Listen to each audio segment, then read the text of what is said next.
Welcome everyone to this webinar brought to you by GovNews in partnership with AvePoint and Bytes. I'm Sophie Cook, your host today. Thank you so much for joining us.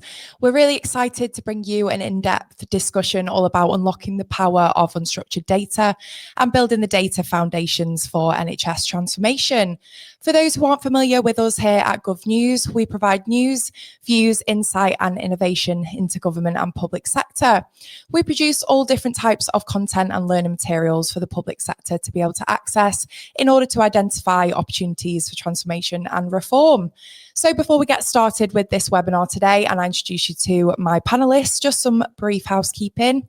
This is a live interactive event. All attendees will remain on listen mode only. However, we will be throwing up polls to answer throughout the session.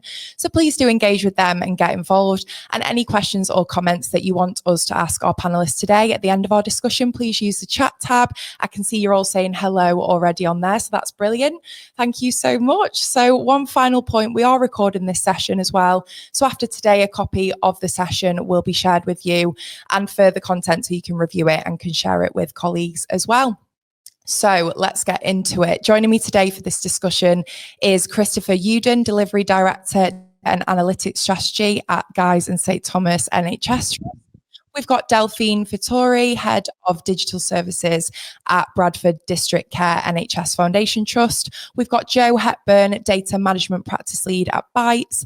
And we've got Shazad Amin, Senior Solutions Engineer at AvePoint. And unfortunately, Matthew Baker is not able to join us today for this webinar due to illness, but thank you to our other panelists for joining, and we hope to still have a brilliant discussion here today. So welcome everyone, thank you so much. Firstly, great if you could just do some introductions for our people that are watching. So can I start with you, Chris? Could you just introduce yourself? Morning, everybody. Very pleased to be here, and thanks for the opportunity. Good to see so many people joining in the chat. So my name's Chris. I'm the Delivery Director for Data Analytics Strategy at GSTT.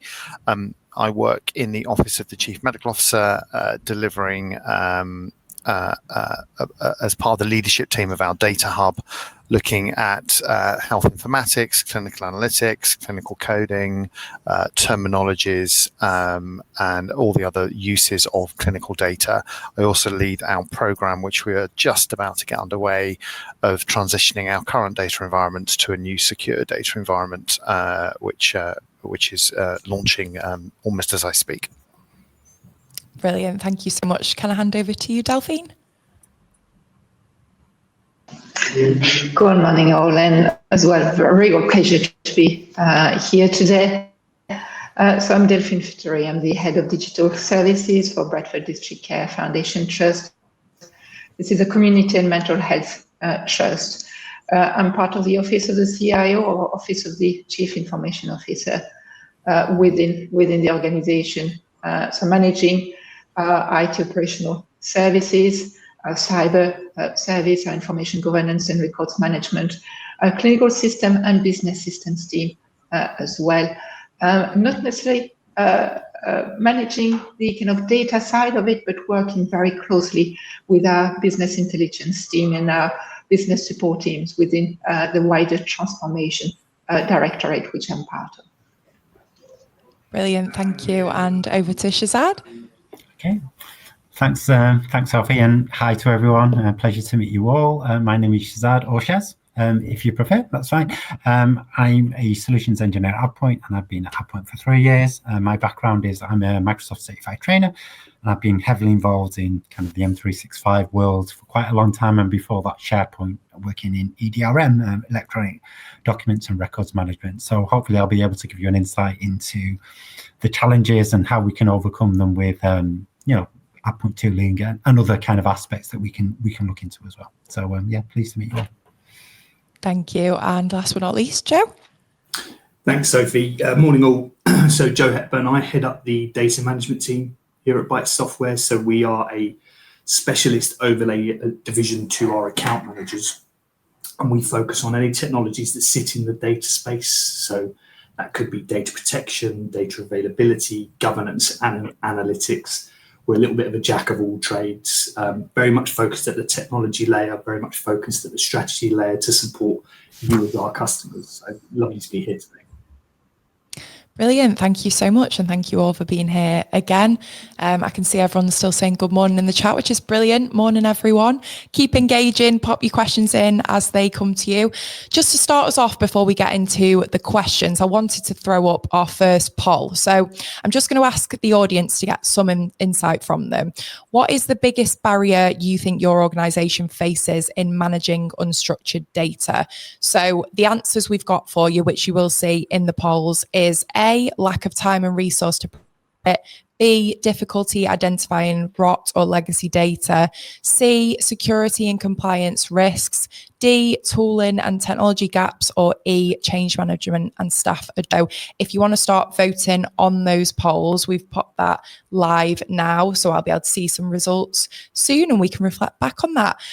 But to get into our questions, which I know you're all interested in hearing, we're going to start with the topic of unlocking value to begin with. So for our trusts here today, so we've got Chris and Delphine, I'd like to ask you both, what analytics or AI-driven approaches have your trust deployed to extract structured insights from unstructured sources? I don't know which of you wants to go first. Happy to go first with a go at answering that. So at GSTT, we've been on a big transformation journey over the last few years. The biggest thing has been the adoption of Epic as our electronic health record, part of Epic's largest ever go live, with some 5 million patient records across both Guy's and St Thomas's and King's College Hospital. So that's been the focus for the past few years. But at the same time, we've been looking at how we access data for a range of purposes. So we've been investing in moving towards a new secure data environment, which will upgrade our current data warehouse capabilities to deal with multimodal data. So it'll be much easier to deal with structured, unstructured and semi-structured data in one place. So we're moving to a Snowflake build effectively to enable us to do that.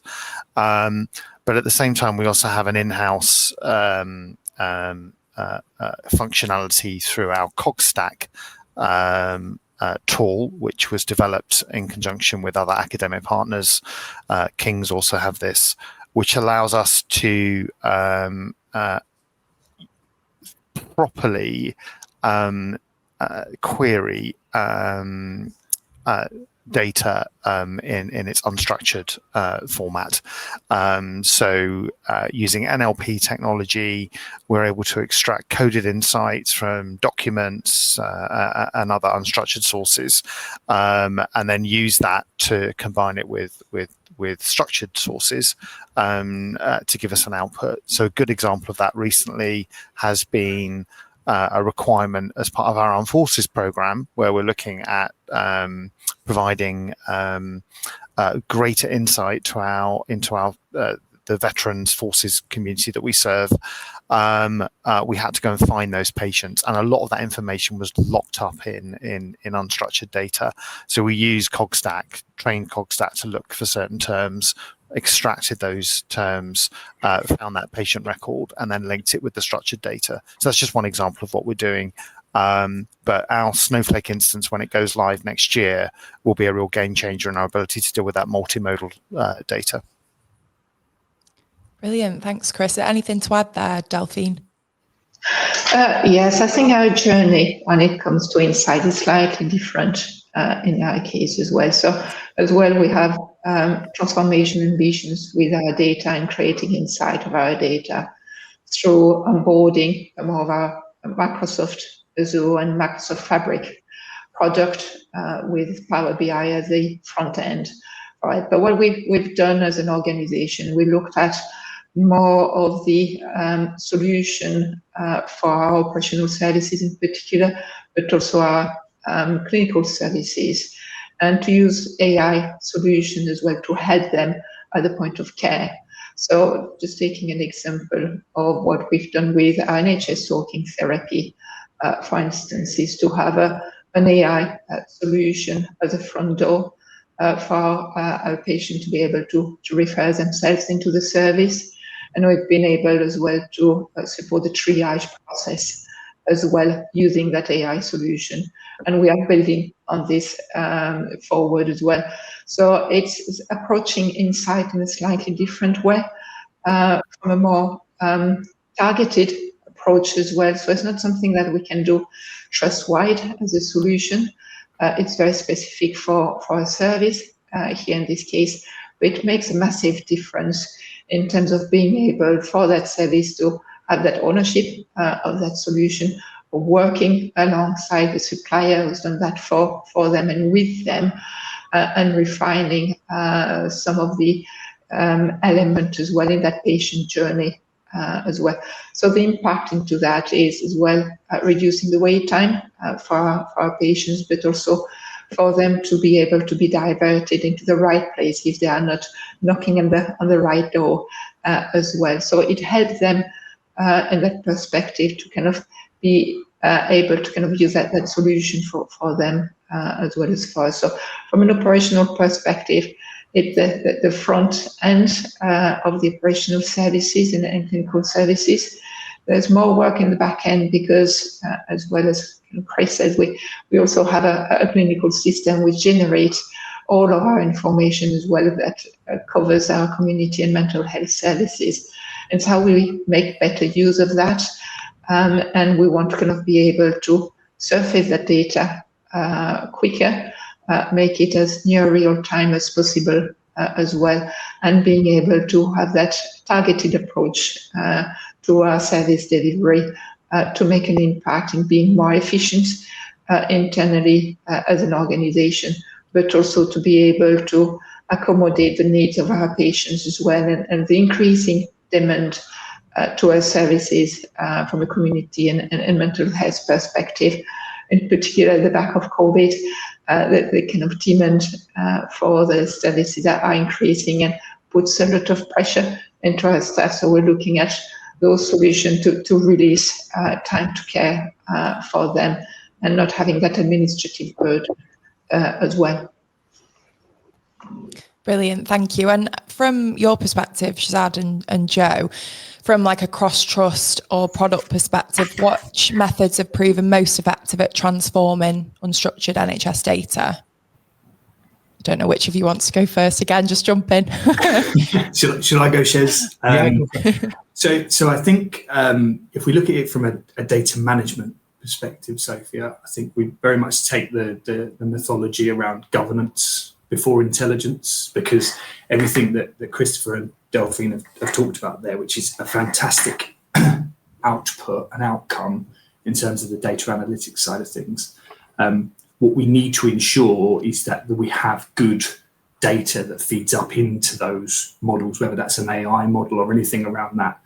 And that very much starts at the beginning. Silly phrase, but it very much starts at the beginning. So we need to understand what data we have, where it resides, how good quality is that data, how it's classified, who has permission to it, because this new world of AI and analytics and all that fantastic technology that we can draw from, we need to ensure the security associated with that is in place. And as I say, that very much starts with the data. You know, data is outside of people within an organization. It's a cliche, but it's the second most valuable asset an organization has, particularly when we look at NHS Trust. So in terms of that mythology, as I say, very much we start at the beginning. We ensure the data is in good shape so that we can drive good outcomes. Shez, I don't know if you've got anything to add to that. No, totally agree. I think that having that solid data foundation is essential. It's key. And essentially, I've seen a few comments in the chats about having data in different areas and different silos. But the key thing, I guess, is that solid data foundation, by understanding your data, what you have, where it is, and then going through a process. The challenges that we generally find when you have these sorts of data is that you can have inconsistent kind of governance across where the data lies, you underestimate the kind of rot volume that you've got within that data, the redundant, obsolete, and trivial. So the first stage I'd always say is, because data is growing at an exponential rate, the amount of data that we're pushing into our systems is just growing exponentially. We've got to have a good handle on that. And that means a really good solid data foundation. Start at the beginning, start looking at your data, eliminating the bad data, the rot data, essentially, as your first kind of pillar within that. And then kind of building on that in terms of securing that data, taking away risk from that data in terms of risk around external users, risk around oversharing, risk around sensitivity, applying governance to that data as well, putting lifecycle management across that data at different levels, at a granular level and at a workspace level. There's so many different kind of aspects to it, but starting at the beginning, solid data foundation is the first step, and then we can build on that. So kind of, going through those processes and getting to that stage where we've got really useful data, which we then can build and we can really make use of within the organisation. Just to add again, Shez, as you said there, I think you don't know what you don't know in a lot of these scenarios, I think, and obviously as trusts have evolved over decades, data has been kept in situ in different locations, and actually discovering the data at the outset actually is a really important component, because we can't classify it, we can't make good quality data until we've discovered that. To do that from a manual perspective is a really difficult process. So actually having a tool or a technology that can automate that process, I think is really important, something to think about as well. Brilliant. Thank you. And I'm seeing the comments in the chat. We will come back to these, don't worry, but it's great that we're having these conversations. Before we explore that a little bit about understanding your data better, we have got some poll results I just want to go through. Thank you all for engaging with that. That's brilliant. The first poll that we asked was, what's the biggest barrier your organisation faces in managing unstructured data? The most votes is lack of time and resource to prioritise it, 47%. The next highest one was tooling and technology gaps with 20%. And then we've got change management and staff adoption, the next highest, and then difficulty identifying rot and legacy data, and then security and compliance risks as the lowest one so far. But that's brilliant to understand that, and we can reflect on that as we go through. So thank you so much for answering, anyone. Remember to put your questions in the chat if you have got them. We do ask them at the end, but you can put them in whenever. So leading on from what we were all kind of discussing then, which has led on nicely to our next kind of section about understanding your data. So I guess leading on from what Shez and Joe were saying, to ask you guys again, Chris and Delphine, what practical approaches have you found most effective for identifying and reducing rot, so redundant, obsolete, trivial data? So at GSTT, we had a big opportunity with our Epic instance, because whenever you go live with an EHR, you don't abstract absolutely everything from your legacy systems into the new EHR. So you've got to make decisions. Do you take active patients for 5 years, for 10 years? How do you handle patients who sadly died just before the go live? Do you put their data in? All sorts of questions you have to answer. But it does point you to the fact that you end up with a lot of legacy data. And the first thing to note is that it may not be technically rot, because it is actually data that you need. We have a requirement to keep data for a long time. You never know when someone's going to come in with a subject access request or a medical legal requirement. So we took the decision at GSTT to build a long-term archive in our enterprise data warehouse. So we brought 13 trillion data points together from 60 legacy systems. We built a single patient master index that allowed us to find a patient from any of those legacy systems. We've now automated an extract process for our subject access teams. So when they log a subject access request team on our incident management system Radar, we can provide an automated output into a secured shared drive for the data pertaining to that patient. But it's also useful data for all sorts of other things like research and audit and other uses of legacy data, of course, governed effectively. So, we don't just give it out. There has to be an ethics case for research and a pseudonymization process, and, running data through opt-outs, etc. But the data is there, and we've kept it in one place now. It also meant that we could free up funding, because the other approach to this is you just keep read-only versions of your legacy systems. So we had to decommission those legacy systems and bring significant savings, because we didn't have to pay for those read-only versions.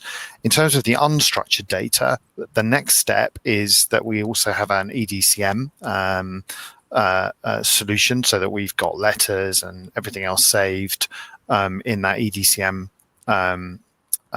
solution. And now when we get to our Snowflake instance next year, we'll be looking to provide a more effective link between those two archives, so the unstructured and the structured data archives, so that potentially you can do a single search and get everything, letters, PDFs, reports, as well as the structured data that was in a relational database.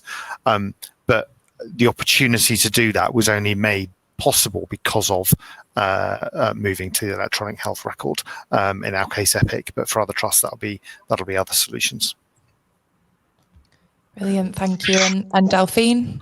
I want to kind of reflect on what Joe said originally as well, around the quality of the data, and I think it's surfacing that data and make people responsible and accountable for that data as well, because there is a lot of activities happening, and there is a lot of data being produced and recorded somewhere, and it needs to be recorded in the right place, in the right format, and having to unpick things at the end makes it very difficult and longer as well. But also you will lose that trust in the data that you are having as well. So I think it's very key to kind of clean that data as early as possible in terms of at the source, and very early in the process as well. So I think there are a few techniques to kind of do that. But I suppose take the example of trying out Copilot within our organization, for instance, and it kind of surfaces a number of elements associated to the data that people have access to. As well, it's a bit of a call out in terms of, well, actually, who has access to what. And I think it's what Joe as well kind of covered. It is getting that metadata in the right order, in the right place. And I think it's understanding how the data is being used as well. So one of the things with Copilot is that it would only look at information hosted on Office 365, for instance.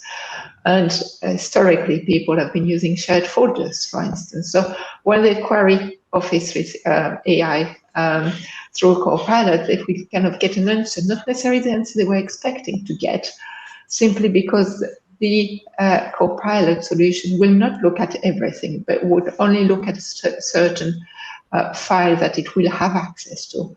So there is an element in terms of providing the right information in the right place to be queried upon, and is to also give staff the skills to understand that, but also the opportunity to kind of change that as well, and to understand what are the level of usage of that information, how important it is to kind of create the information, to think about the life cycle of that information, and even to kind of think about when that information will be deleted as well, so that the whole journey of that data from the start until the end. When we look at the kind of patient processes, a lot of the activities in the data will start from a referral process all the way to the patient being discharged. We have very little patient being discharged in our services because they have either long-term conditions, or they may have records that span over 20 or 30 years as well. So the amount of data we have access to within the clinical system is quite massive, and not everything is relevant as well. And even for a clinician, what is what happened 30 years ago might not be relevant today, because the condition the person is at that point in time is completely unrelated. There are new other elements that's available for them to kind of treat the patient. But we need to kind of understand all the journey that the data is going through and identify the areas whereby it's duplicated or it's incorrect as well, and there is a right for the records to be corrected for the patient to be able to do that, and also to really understand what the information is being used for as well. And now it's not necessary, we kind of crave the data to kind of feed the beast, which is the case in some instances when it comes to administrative data. But it's also how does it feed all those follow-up kind of solutions that we can bolt on clinical systems to make that data more visible for the clinician to take action as well. And we need to kind of really focus on specific user cases to help defining what that right solution is for the clinician in their clinical settings. And that may differ from one service to the other as well. But overall as well, from a corporate perspective, what are the solutions for people to really create and store things in the right place? And it's a bit of a shift in terms of how we approach that as a full kind of change management process, to approach the data in a completely different way compared to what we were using it initially as well. Brilliant, thank you, Delphine. Just to ask you, Joe, briefly, which strategies do you think have proven most effective in tackling unstructured data sprawl and mapping security risks? Yeah, it's a good question, Sophie. I think from our side at Bytes and in conjunction with the team at AvePoint, that one of the most valuable things that we can support some of our customers with is a data risk assessment. So it's a little bit of a first pass, it's a little bit of a snapshot and giving insights into our customers around what their data posture looks like at that point in time. So as we've alluded to with that start at the beginning approach, that governance approach, knowing where to start is sometimes difficult. Knowing kind of how big the hill to climb is sometimes very daunting. And I think a few people put some commentary in the chat around some of that problem, that concern. Actually, if we can deliver a fully funded, free of charge, effectively snapshot into our customers' data sets, and it will go through, an element of discovery. It will give you some high-level insights and reporting around what personally identifiable information is there, what's the classification sets of this data. Obviously, kind of any patient record data. We can point it at on-prem instances. We can point it at 365 instances. But it just provides that snapshot, it provides a report and a level of auditability, as I say, to see what how big is the mountain to climb. Equally, it may very well come back and show that you're in a really good data posture shape. So that's certainly something that we see a real value, and we certainly recommend to a lot of our customers to start with that free of charge, that fully funded data risk assessment, because it gives you really good insight into where to kick off from. Brilliant. Just before we carry on with questions, I'm going to throw the next poll up. Where do you see the greatest potential for unstructured data to add value in the NHS?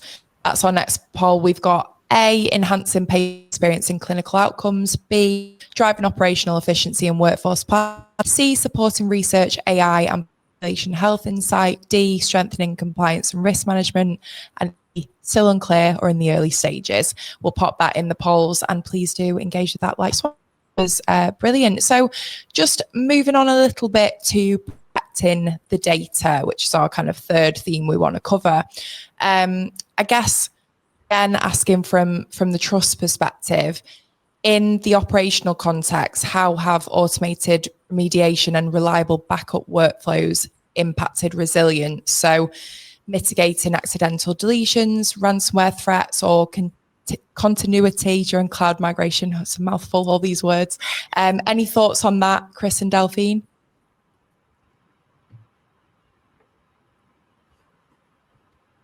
Delphine, you go ahead. Let me have a think about that one. Come back to that.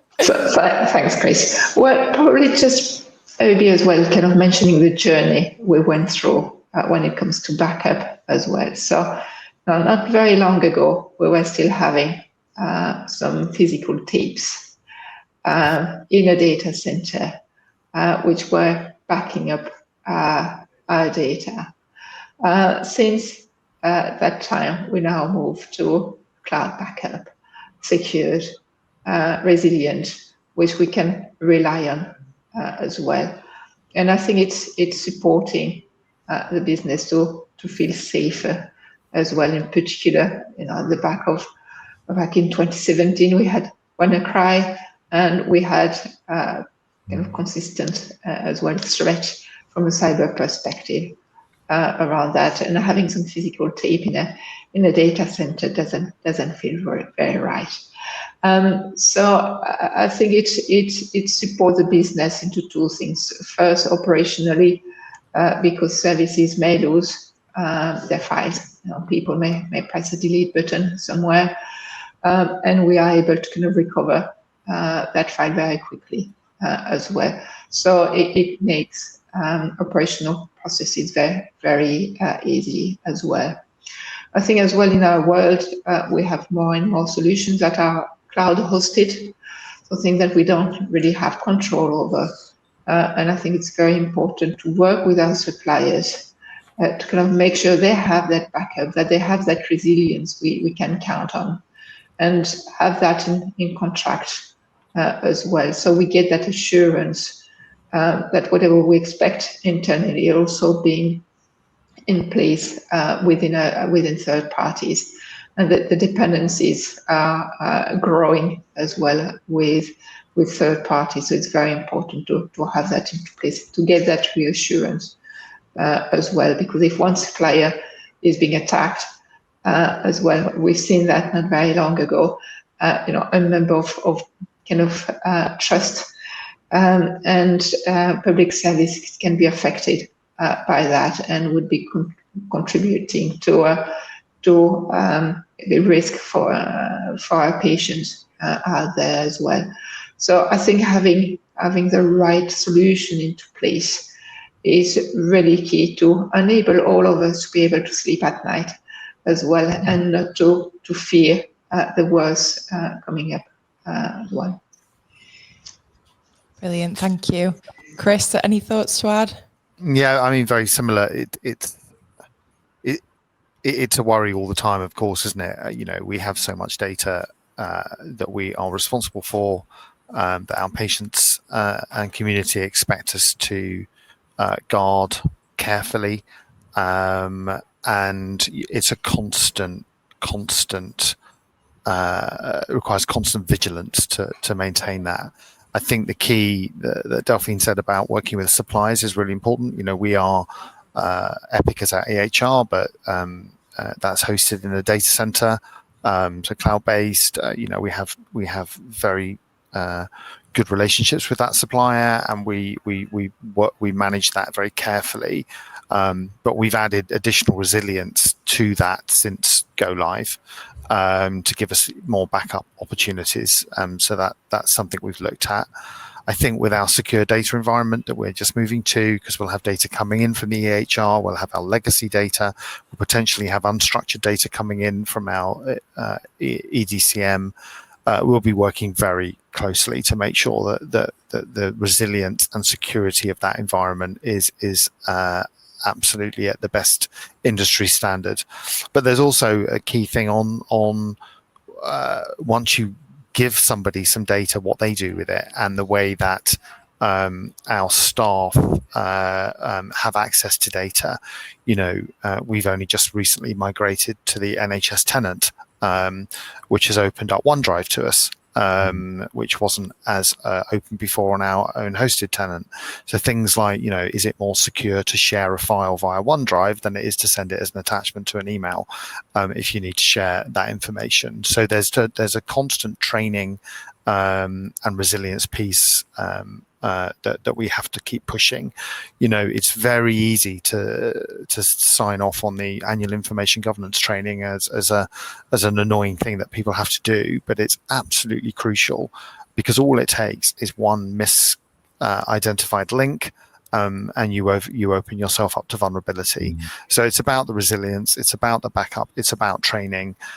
We've had recent experience, I'm not telling anyone anything that isn't in the public domain, with the Synovis cyber attack last year. Not our, we don't, that's a partnership with a third party, but that had a massive impact on pathology services in Southeast London. We had mutual support, superb mutual support from the rest of London, as far away as Devon, I think, at one point, providing mutual support for some tests, and we recovered it well. But it shows you what can happen when an attack of that level is successful. So it's something we just really can't take our eyes off the ball, but we shouldn't underestimate the importance of making sure that everybody who has access to data, everyone who can log on to a system, everyone that can see data in an environment is absolutely cognizant of their responsibilities to make sure that they are following the rules, making sure that we're secure, making sure that we're making use of multi-factor authentication and other security devices, but also holding our suppliers to account. We expect, whether it's Microsoft, whether it's Snowflake, whether it's Databricks, doesn't matter who we're talking about, they have to play their part as well. And it's absolutely crucial, because public trust can be severely damaged when we have these incidents. The public already has some misgivings about some of the stuff we do with NHS data, whether it's the Federated Data Platform or the sharing of data, all of which we know as professionals is useful to share data. And the duty to share is as important as the duty to protect, but we have to bring the public with us. So transparency as well. I think they would be my thoughts. Brilliant. Thank you, Chris. And Shez and Joe, I don't know if you want to add anything there.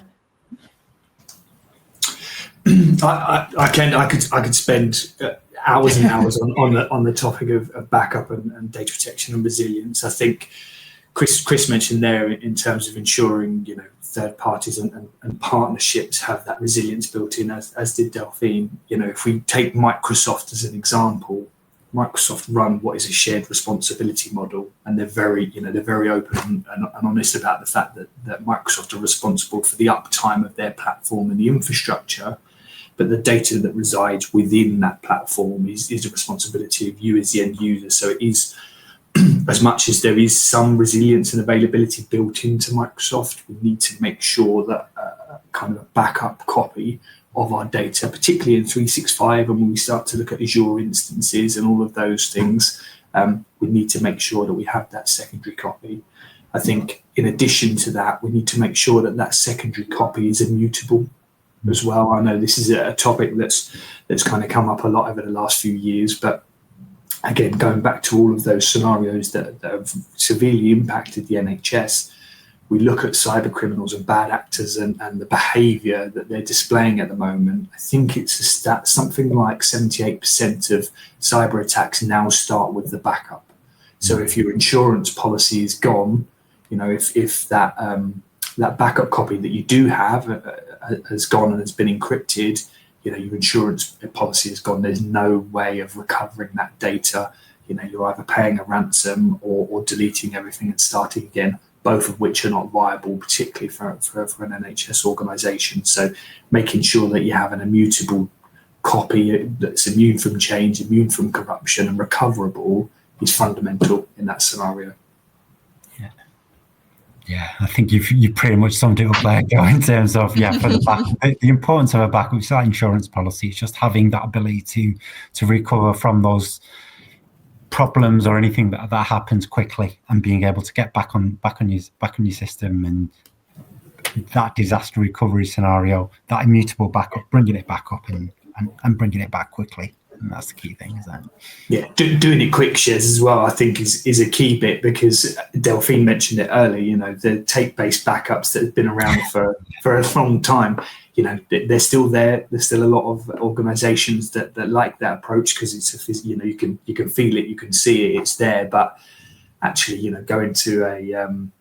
going to an Iron Mountain or a vault somewhere, digging out those tapes, making sure it's the relevant tapes, and then doing that recovery piece is not a quick exercise. So yeah, utilizing the cloud for that process is certainly a nice to have these days, I think.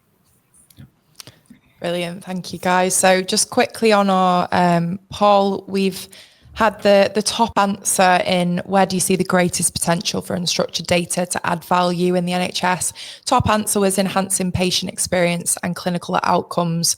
And the one without any votes at the moment is strengthening compliance and risk management. So interesting to see all of that. We're going to throw up our last poll. We've got a couple more when it comes to the demo from Shez in a little bit, but this is our kind of main last poll. So which area is your top priority as you build the digital foundations for transformation? So we've got A, standardizing governance and processes. Automating data protection and remediation is B. C, strengthening backup and continuity planning. D, preparing unstructured data for AI and analytics, and improving collaboration and digital workspace management. So we've put that on there. Please do engage as usual. And I can see all your comments in the chat and your questions, which are brilliant. Thank you so much. We will come back to those points at the end and reflect on those, and then you can ask any questions to our panelists.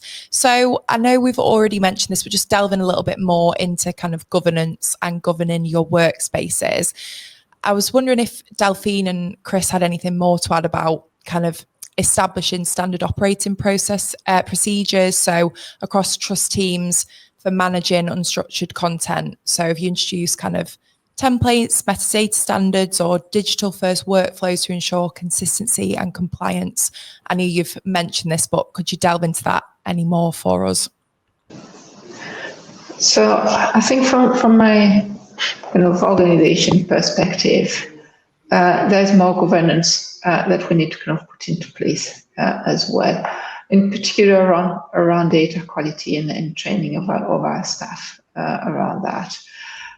Within my team, we do the kind of technical training or system training, but within the kind of service, this is more kind of applying that learning into the operating processes as well.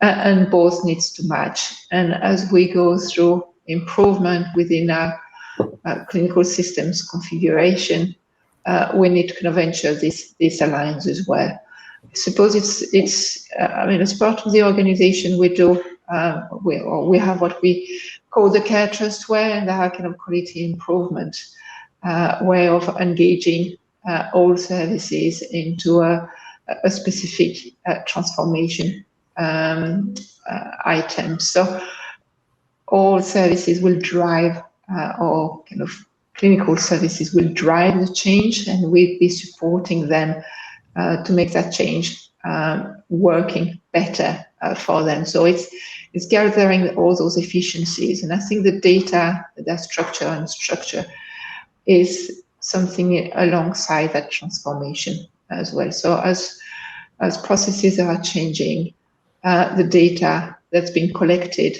at the back of that processes needs changing as well.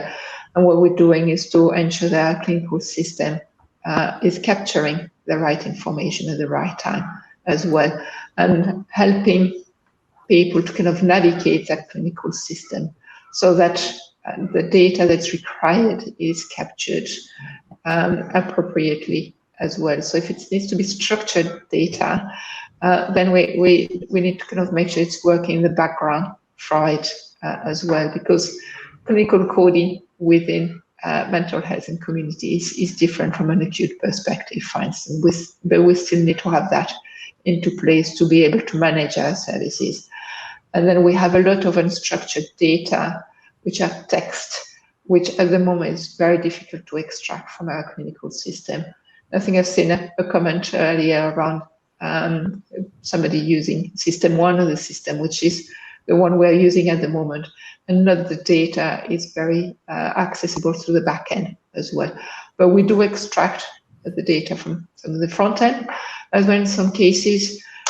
Just another example, probably in terms of what we've done from an AI perspective for our subject access request, for instance, whereby we extract the data from the front end of System 1, and then we have a product that helps us doing our redaction of our records as well. So as well, it's moving kind of up to 10,000 pages of record, because we have patients with 30 years history on the clinical system, which needs to be redacted, and going through an AI-driven solution to accommodate that kind of saves a significant amount of time for our IT team as well. So yeah, I would say definitely reviewing processes, but I think it's a holistic approach. It's not something focused on the data. The data is just something that comes out as part of the appropriate solution in place within the services. Brilliant. Any other thoughts on that one? I think Delphine covered it really well. All I would say that from our perspective, we have a lot of textual data that is available in Epic, which can be analyzed in Epic using the in-Epic analytical tools that we have, so slicer, dicer, and workbench reporting. But we also extract data into our enterprise data warehouse for more deep-seated analysis, where we can look at the whole data set, and we can link that with some of the other unstructured data that we've got. So we found having a data warehouse outside of the EHR, which we're now upgrading to a data lakehouse, which will give us better capability to manage multimodal data, has been a real game changer, because you can do a lot more outside of the EHR than you can often do inside of it. And you can bring in other data sources together as well. It does require resource, and it requires governance, and we have those governance processes in place. We're also undergoing a project at the moment to OMOP data, so that we have a common standard of data across our legacy and current data. And we're going to be taking advantage of our role as an integrator for the London boroughs of Lambeth and Southwark to hopefully get easier access to some identifiable primary care data as well, so that you can create a longitudinal data record. But that will all be under a governance framework with the right levels of agreement and SOPs in place to make sure that we're doing it responsibly and effectively. Brilliant. Thank you so much. So thank you so much to all our panelists for such an interesting discussion. We're not done yet, but we're just moving on to the next stage. So I'm going to hand over to Shez in a minute for a demo all about the AvePoint software. So I'm going to let our other panelists go for now, but I'll bring you all back for the Q&A. So don't actually go anywhere. But before we start the demo, I just want to post a quick poll that Shez is going to answer to start off his demo. So when scanning a Microsoft 365 tenant, what proportion of data do you think is typically rot? We've got 20%, 40%, 70%. I'll just give you a few seconds to see some answers for that one. And while we're waiting for that, the last results for our previous poll on which area is your top priority as you build the digital foundations for transformation. Our top one that got voted for was standardizing governance and compliance processes. The next two were a tie. It was preparing unstructured data for AI and analytics, improving collaboration and digital workspace management, and then strengthening backup and continuity planning, and then no votes for automating data protection and remediation. Right, we've already got some results coming in for that, Shez. The top votes we've got so far are 70%. What is the right answer? You tell us. Yeah, well, typically we find it's around about 40%, and that's generally if you have a strategy of being quite conservative in terms of deleting or archiving that data. Now, if you wanted to get a bit more aggressive, then you could get to around maybe 55 to 60%. So that's generally what we're looking at. But we're looking generally is that range between 40 and 50% is rot data. So if you're imagining 365 and a tenant of 10 terabytes, 5 terabytes of that is probably rot. So yeah. Well, thank you so much. Right, I'm going to hand over to you for the demo and we'll be back after that. Thank you, Sophie. Okay, excellent. Okay, so this is AvePointOnlineServices.com, and one of the things we wanted to look at was that just bringing on that rot conversation. Our tool here is called Opus, and what Opus can do is it can scan not only 365 data, but also your kind of network shares, your file system shares as well. And typically what we do here is we would run a scan across the, say, for example, we would take the M365 as an example. We'd run the scan across the M365 environment and get an understanding of the total size of the environment. Say, for example, here we've got, this is my test tenant, which is shown GB, but imagine that was terabytes, 24 terabytes, the number of files, oldest files, the version size, and the duplicate data size. And then the rot data essentially comprises of this information here, which I'll just go through. So the redundant, we're looking at duplicate files, we're looking at greater than one version of those redundant files. Obsolete is where we're looking at legacy Office files, .doc files, .ppts, for example, legacy notes, TXT files, legacy videos, MP3s, zip files, and other legacy files. And then the trivial data would be typically when things have been migrated across into 365, you've got things like files in custom folders, such as your temp folder, cached recycled archive files, private historic files, and files without extension. So these would classify what we classify as rot data, and we can set those rules up accordingly for that. Now, when I was talking about how aggressive you want to be in terms of what you want to do with that rot data, we typically use the parameter of a modified time period. So if I go here 24 months, so it's been from 24 months to indefinite that rot data has not been touched. And we can see there typically that's showing us around 38% of the total tenant size is rot. You could get more aggressive. You could go as it is rot data. You could go actually it's 12 months to indefinite, and that would raise up. I would say that's probably not an accurate figure in terms of the 88%, like I mentioned before, around 60% you'd probably find as being rot data there as well. Now, once we've kind of understood what the rot data is, we can then quickly go into the rot data optimization. We can see where the rot data sits, SharePoint, Teams, OneDrive, and then we can even drill into that in a bit more detail. Now, the example was given about moving over to the shared tenant and OneDrive for Business. So you could see there, for example, each of the OneDrive users, how big is their data footprint across 365, and how much rot data they have within their OneDrive as well. So we're looking at OneDrive, we're looking at Teams, we're looking at SharePoint. We're also looking at file systems as well, so we can scan those file shares that you've got, those network shares, typically exactly the same things, same sort of rules around legacy files and redundant, obsolete, trivial. On the file systems, we find it's a little bit higher, because generally there tend to be more dumping grounds. There tends to be more copies and duplicates of data files within a file system where people have copied things from one place to another. So again, if you've got a file share, run that rot as a kind of first stage, understand what that rot data is, and then within a 365 context, then we can make a decision about what we want to do with that rot data. And this is where we think about, are we going to delete that data out of 365, for example, or out of that file share, or we're going to archive that data off?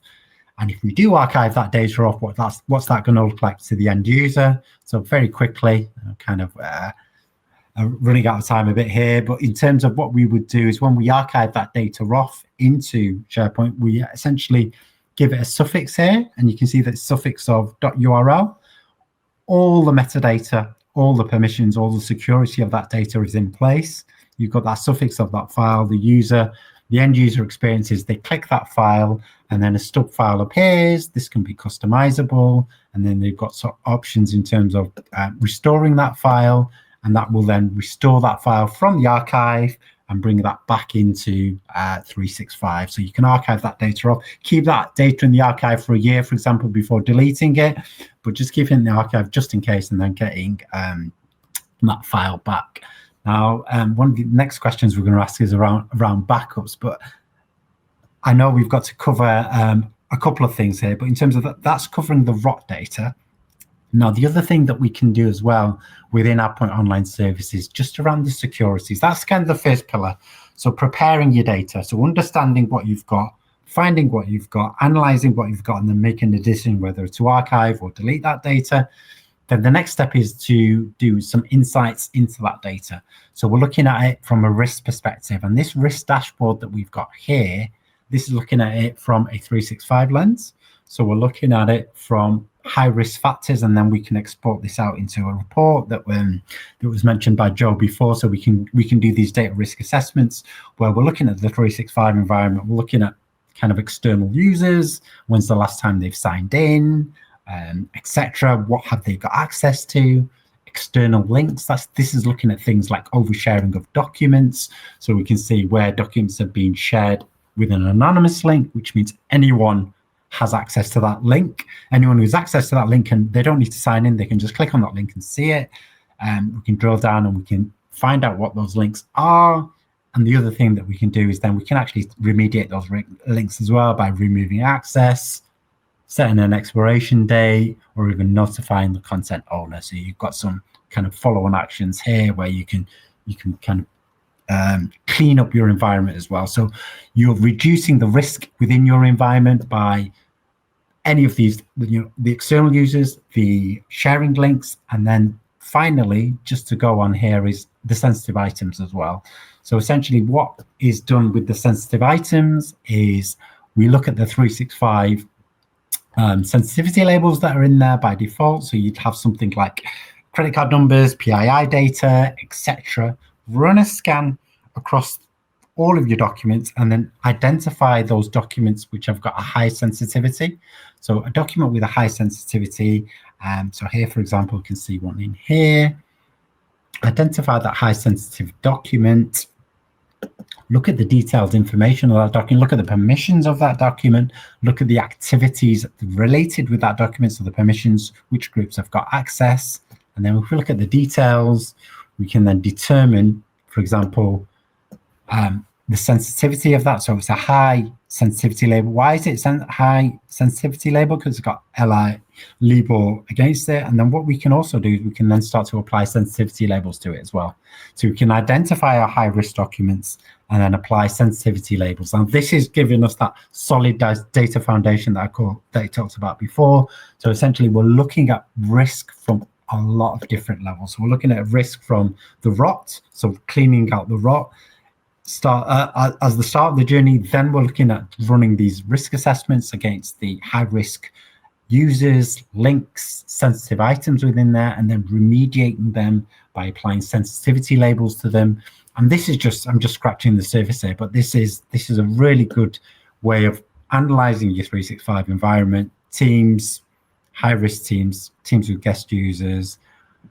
OneDrive's a common one. Is we'll analyze all the OneDrives, find any OneDrives that have been shared via a link, find any OneDrives that have been shared with external users, and then identify them and then mitigating that risk around them as well. So essentially building on those building blocks, preparing the data, securing that data, and then the final step onto that is then around the governance and the optimization of the governance of your workspaces, and then optimization by applying information lifecycle management, kind of retention policies and security against that. And this is key to the kind of AvePoint. AvePoint's not a point solution. It can cover your whole data journey from that beginning to the end, from preparing, securing, and then optimizing your data together.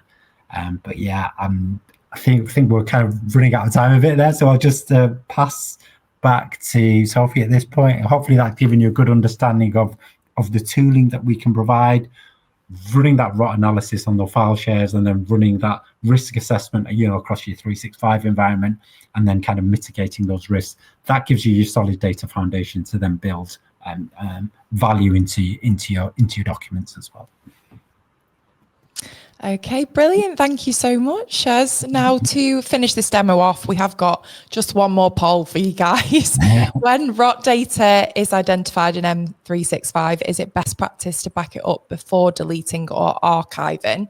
So we're going to make that now, it's a yes or a no answer. But yes, are we backing it up before deletion and archiving? Or no, we're not backing up before deletion or archiving. What are your thoughts? And then Shez is going to that one as well. Might as well take over from me, Shez, at this point. Yeah, no, I do talk a lot. I do apologise. No, I'm very passionate about this. It's nice to have it because it's normally me just talking all the time. So there you go. At the moment, we're getting 90% yeses. What are your thoughts on that? Yeah, exactly. Because if you're backing up the data, you can get more aggressive in terms of deleting that raw data off. And that's ideally what you want to do. Delete it. You can archive it for a year and then delete it off. So yeah, having a backup in place first gives you, again, it's that insurance policy. But as Joe alluded to, it's probably a very solid, fundamental thing that you need to have in place, especially in the 365 workspace as well. So yeah, definitely having a backup in place and then running that would be best practice. Back to you, Sophie. Brilliant. Thank you so much. And I hope you all got a lot out of that session. It's really interesting. Now we're moving on to the last part of the webinar. So the Q&A, your chance to ask any questions for our panelists. So I know we've had quite a lot of comments in the chat already, so I'll kind of go back over them. We'll see if our panelists want to add anything to those. Feel free to add some more questions if you'd like to into the chat now. I know earlier on in the webinar, we had a few comments from Kevin, so I'm just going to read through them, and if there's anything you'd like to add to that, that would be brilliant. So Kevin did say the biggest challenge we face is none of those in the vote. So that was about the first poll, which if I just get that up, I've got about 10 million things on my screen. Was what's the biggest barrier? That was the first one. None of those in the vote. It's the difficulty in getting access to that data as it is held by many different providers of our systems, and not all of them, e.g. TPP S1 release unstructured data, e.g. free format text fields are not part of their SR extract. And then he said, and to be honest, we're struggling to make sense of the supposedly structured data, which is a priority as it's bad on many levels. Without clean structured data, we can't run before we can walk. Any thoughts on that before I kind of go through the other comments? If I may on this one, Sophie, I think it's a challenge across the board. Some organizations, we have thousands of different applications and systems that will generate some data. I think it is to have a tactical approach, really, trying to have all the data into one place and try to kind of do the analytics at the back of it will be too difficult and will be too long. But if you have a specific user case, so it's going back to the business, kind of find out what are the main pain points for the business, and where are the areas whereby actually all the information is held into one system that you can extract from as well. So we have the same difficulties with system one, which is our main clinical system. I mentioned the kind of AI solution we put into play. That was with another small team, which is not on system one, which is using another system. NHS Talking Therapy has their own system that they can manage. And there is that relation with the supplier as well. That helps as well facilitating the extract of that information, the system integration that you may need to have as well with another AI solution or a BI solution to surface that information as well. So I would say not trying to kind of do it all, but to really focus on specific areas and then still have that longer term approach in terms of, in order to kind of have it all, you will go through a journey. There will be some milestone as part of that. It's to identify where those milestones on the journey will be, to focus on those first. And that should be easier in terms of adopting new solution and testing those things out as well to kind of see if it works and if the target environment at the end it would be fit for purpose. Thank you, Delphine. Any other comments on that before I move on to the next point? I think our approach is similar, but also different at the same time. We are trying to bring data together into a single environment, doesn't mean that we have to have all the data in that space, but to be able to query data sets, and that's what Snowflake will give us a better ability to do, because of the flexibility that platform will offer. But giving the right access to our analytical staff and those clinicians who are also using data for analytical purposes has been a key driver.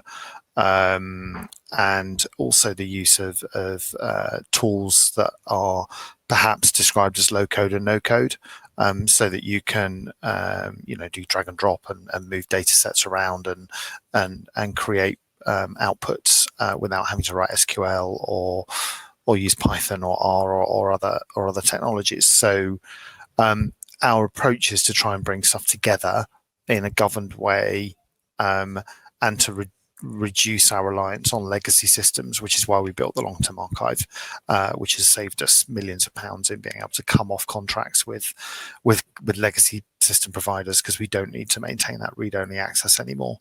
But it has to be done carefully, and it has to be done methodically, and we have to be very conscious of the use cases and the right to see the data in the first place. Thank you, Chris. Darren said, unfortunately, the bulk of our unstructured data is on network folders too. That was kind of earlier in our discussion. And Julie said, given the nature of our clinical system and the lack of our supplier providing unstructured data, we can only really look at non-EHR systems. Julie also goes on to ask a question. So use cases are outcomes from patient and staff surveys and being able to analyse that, but we don't seem to have the experience within the trust or understanding of tools to help analyse. Has anyone done this, was the question. Any comments on that from our panellists? We've done a bit of that with our staff survey results, by extracting the data using NLP, and then having a team to do it. But I'm very conscious, we're a very large trust with a lot of resources comparative to some other trusts. So I know that approach is hard, but it enabled us to give a very clear focus on where to improve, because we can access that data. And the organisation development teams have been able to then, effectively just do a more effective "you said we did" sort of campaign. Thank you, Chris. Any other thoughts? I think it goes back to the skills level within organisation, and what we are looking at as well is to enhance data and AI skills as well, to be able to onboard with that kind of transformation journey within the organisation. And we're looking at apprenticeship as well, because it's something that we're paying for already as an organisation, and we're trying to kind of make the best out of that, and to onboard people into their journey and focusing those apprenticeship of really what would matter, and prepare staff for the future around that. The future is here in some cases, but we probably need to kind of invest a little bit more in digital skills across the board. And I think it's not just the analytics and the BI team or reporting team that needs to be skilled into that, but it's the rest of the organization. And we can have then people who can produce that information and get those dashboards and surface data. And then we can have more of the consumer information, which would kind of use that data to make informed decisions. Until we get to that level of knowledge and expertise, it will be very difficult as well to make the best of the systems that are being put into place. It's how that information is being used and understood going forward. Can I just add to that on the apprenticeships point? We've launched with a company called Cambridge Spark last year, 18 months ago now, a very good apprenticeship program, giving us level 3, level 4 and level 7 whilst they're still funded. That'll change to level 6 next year. Apprenticeships for data analytics, we've opened it up to all staff. We've got staff from finance, clinical groups, HR. Everyone has got somebody on these courses. So if you aren't already making maximum value of your apprenticeship levy, then I would certainly speak to your relevant teams to get that underway, because it is a really powerful tool. It's a time commitment, and people need to be invested in it, but it does produce results. So I would recommend that approach on training. The apprenticeship has been a real game changer for us. And of all the apprenticeship courses we run at the Trust, the data analytics one is consistently the one that attracts the most interest. So we have approaching 200 people on those apprenticeships now. So spend the money. It's there. It's sitting in that pot, ready to be spent. Brilliant, thank you. Let's have a look. The other comments. So Emma said, part of my role is using those physical tapes, so I understand the bane of them. That was just a comment from Emma. Thanks, Emma. We've got another comment from Kevin, which says, top priority for digital transformation, this is, I guess, referring to the poll, is creating a solid data foundation, such as creating a data environment that combines all our systems data into a standardized data model using the standard data management principles, timeliness, accuracy, etc. Without having this and without cleansed, robust, governed data and processes, we cannot safely embark on using AI tools. Any thoughts on that statement? I think that's key. You have to try and bring your data together, and so we're doing OMOP at the moment with our data, but even where it's not standardized, you have some sort of data modeling to be able to join tables from legacy systems together and come out with outputs is important. We've got a number of machine learning models running now, DNA predictor, that's proving to be very accurate in predicting which patients are not going to turn up for an appointment, so that we can focus our efforts in contacting them rather than just sort of a blanket call approach. Predicting which patients may go on to be at higher risk of AKI or sepsis with the data that we've got together. So it's a very powerful thing that you can do, but you do have to bring that data together. So again, conscious of people's resources, but if you can have a secure data environment of some sort where you can bring data together securely outside of your EHR, and you're bringing legacy, potentially unstructured data in as well, with your current EHR data, that's what we have found has unlocked a lot of capability. And finally, understanding the difference between the functions. The health service is very good at reporting. It's what we do. We always have to report, because then you can't have a league table. If you don't report, you can't have a league table, and league tables are obviously important now. So, so I'm not saying that's a function we should stop doing. We have to do it. But there's also a function with data around analytics and clinical analytics and machine learning and stuff. And that isn't talking about advanced AI. That's just, running sort of decision tree based machine learning models, which can be very accurate. So I think having the ability to invest in those teams, as well as your health informatics, BI teams, is really important, because analytics is different from traditional business intelligence reporting. Brill. Any last thoughts from you, Shaz or Joe? I think he's spot on there. The solid data foundation, which we alluded to right at the beginning, is key. It's getting those pillars in place first. Don't want to elaborate too much on the point, because Chris said it perfectly. But yeah, I think I agree totally with that. Brill. Anything to add, Joe, before we wrap up? No. It just is that everyone's made the point succinctly. I think the only thing to consider is how you can gain small wins. So I think people touched on it earlier around accessing all data and getting all of those data to load into a central repository in order to derive those analytics. In a utopian scenario, yes, we'd absolutely be able to do that. We'd have that legacy data. We'd have data sets from every different data source, including kind of external parties. Sometimes, as everyone's alluded to, that's not necessarily possible. So I think breaking it down into bite-sized chunks, Delphine touched on it, breaking it down into bite-sized chunks and seeing where the most value potentially can be taken from is a good place to start, particularly when we look at the cost associated with that, the skills and the accessibility. So yeah, that's the final piece from me. Brill, thank you. We do have one last question, which I'll have to ask. Mustafa says, our challenge is that unstructured data is housed in table with billions of rows.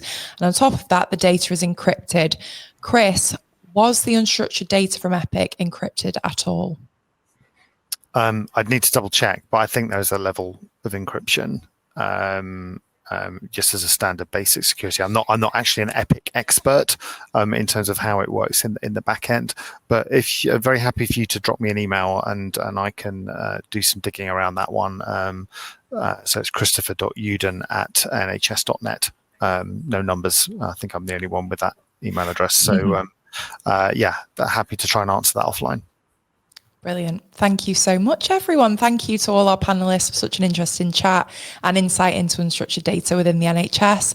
Thank you as well to everyone for joining and getting involved in our discussion and polls. It's all very engaging, so we appreciate that and we hope you got a lot out of it. As I mentioned, this session is being recorded, so you will receive a copy afterwards and on a follow-up email that you can share with colleagues, or you can watch back if there's any parts that you missed. But before we go, make sure you have joined our GovNews community to hear more about events like this and to be involved with more public sector innovation. Thank you again. Have a brilliant rest of your day. Bye-bye.